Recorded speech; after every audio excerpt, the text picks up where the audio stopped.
It's 11:59 p.m. You're lying in bed, the room is dark, the temperature is perfect, you're actually tired for once, and your brain decides that right now, at this exact moment, is the ideal time to replay that thing you said in a conversation 4 years ago. Not the good things you said, that one thing, the slightly awkward sentence, the moment you laughed a little too loud, the email you sent where you used regards instead of best and spent the next 3 days wondering if it came across as cold. And it doesn't stop there, because once your brain opens that drawer, it finds 17 other things sitting right behind it. The thing you should have said to your boss last Tuesday, whether your friend's tone in that text was slightly off or if you're just imagining it. What would happen if you lost your job? What would happen if you didn't lose your job, but also never really moved forward? Whether the headache you had last week was a headache or something else entirely. You try to stop. You tell yourself to stop. You literally say the word stop inside your own head, which is somehow both the most logical and most useless thing you've ever done. And then you think about the fact that you just told yourself to stop, and somehow that becomes the new thing to think about. 40 minutes later, you're still awake. The ceiling hasn't changed, neither has your brain. If any part of that felt uncomfortably specific, good. Because what's happening in your head at night isn't random. It isn't weakness. And it is definitely not just you being dramatic. There's something very real going on. And once you understand it, the 11:59 p.m. version of yourself is going to make a lot more sense. Let's get one thing out of the way first. People who overthink before bed are not worriers by choice. Nobody lies down, stares at the ceiling, and thinks, you know what would be great right now? Anxiety spirals. That's not how it works. And treating it like it is, like it's just a bad habit you could drop if you really wanted to, is one of the most unhelpful things you can do to yourself.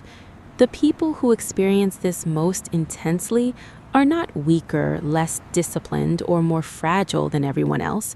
They are, more often than not, people who carry a particular kind of mental load during the day, and the bed is simply where it finally gets to speak. That distinction matters because there's a big difference between something being your fault and something being your pattern, and this one is a pattern, a very specific one with very real reasons behind it. Here's what's actually happening in your brain. During the day, you have things to do. Tasks, conversations, decisions.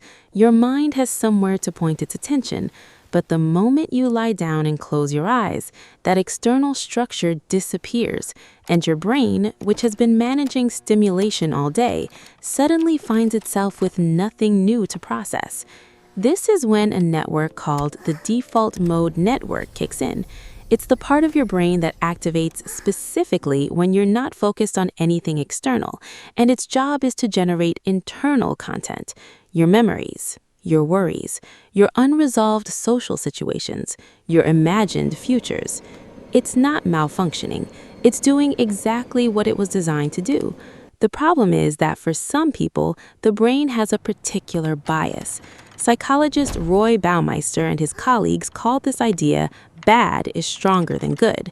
The tendency for negative information to hit harder, last longer, and demand more attention than positive information. This made perfect sense when threats were wolves, storms, or being rejected by the group. It makes significantly less sense at 11:59 p.m. when the threat is whether your friend's text had a weird energy. But your brain doesn't know the difference. A social threat, a financial worry, an unresolved conflict. These register in the same emotional circuitry as physical danger, and the brain's response is to keep the alert going until the problem is resolved, which it can't be, at midnight, in the dark, while horizontal. So it loops.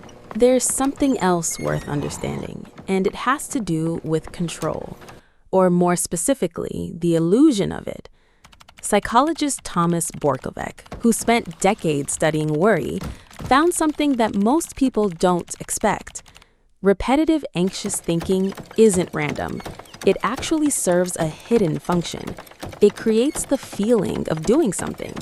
If you're running through every possible outcome of a difficult conversation at midnight, some part of your brain registers that as preparation, as problem solving, as being responsible. Is it? No, but it feels productive enough to keep going, and that's the trap. Now, here's the second piece, and this one is about timing. Bedtime isn't just when you finally stop moving, it's also when your body shifts chemistry. Cortisol, your primary stress hormone, follows a daily rhythm. It drops significantly in the evening, which means your emotional defenses are genuinely lower at night. The things you successfully held at arm's length during the day, they have less resistance to push against now. They're not louder, you're just less protected. Add the silence, add the stillness, add zero distractions, and suddenly every unprocessed thought of the day shows up at the same time, looking for somewhere to go. It's not your imagination. Bedtime really is harder. So your brain waits until you're horizontal, in the dark, with nowhere to be, and then decides, now. Now is when we process everything. That thing from 4 years ago? Still unresolved, apparently. The email with regards? Deeply concerning. The headache from last week? Could be anything.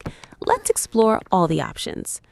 Your brain is not broken. It is simply extremely committed to thoroughness at the worst possible time. It sees the silence and thinks, finally, some space to work. You tried to give it tasks all day. It waited.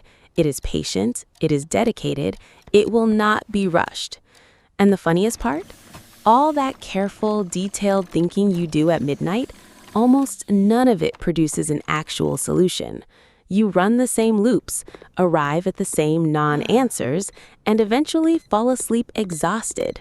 Not from thinking it through, but from the sheer effort of going in circles. Your brain did a lot of work tonight. It just didn't build anything. Here's the part that actually matters. The fact that your brain won't quiet down at night isn't evidence that something is wrong with you. It's evidence that you're carrying more than you've had space to put down. Sound familiar? The people who experience this most intensely tend to be people who move through their days absorbing other people's moods, unspoken tensions, their own unmet needs quietly filed away for later. They're the ones who notice things, who care more than they show, who hold things together during the day and then hold them inside at night because there was never a good moment to set them down. So where does it all go? Apparently, to bed with you. The overthinking isn't the enemy. It's a signal. Your mind is trying to tell you that something needs space, a conversation that didn't happen, a feeling that didn't get processed, a decision that's been sitting in a drawer waiting for you to open it. You don't have to solve everything before you sleep. You actually can't. But understanding why the thoughts are there, rather than fighting them like they're intruders, is genuinely one of the most useful shifts you can make. They're not attacking you. They're just knocking, loudly, at midnight, every night. And that doesn't mean you have to answer all of them right now. Some things are allowed to wait until morning. In fact, morning, with sleep behind you, actual daylight, and a little more distance, is usually when your brain is better equipped to deal with them anyway. But here's the thing. The overthinking is not who you are. It's what happens when a mind that notices everything finally gets silence for the first time all day and doesn't quite know what to do with it yet. But it's learning, and so are you. If this felt like it was written specifically about you, it kind of was. These patterns show up in a lot of people, and most of them have never had anyone explain what's actually going on underneath. If you want to keep exploring this kind of thing, there's more on the channel. Same tone, same approach. No overcomplicated explanations, just real patterns explained in a way that finally makes sense. And if you relate to this one, drop it in the comments. Even just a, yep, that's me. It's weirdly comforting to see how many people are staring at the same ceiling at midnight. If you're not subscribed yet, now's a good time. New videos go up regularly, and they're all built for that moment when something finally clicks. See you in the next one.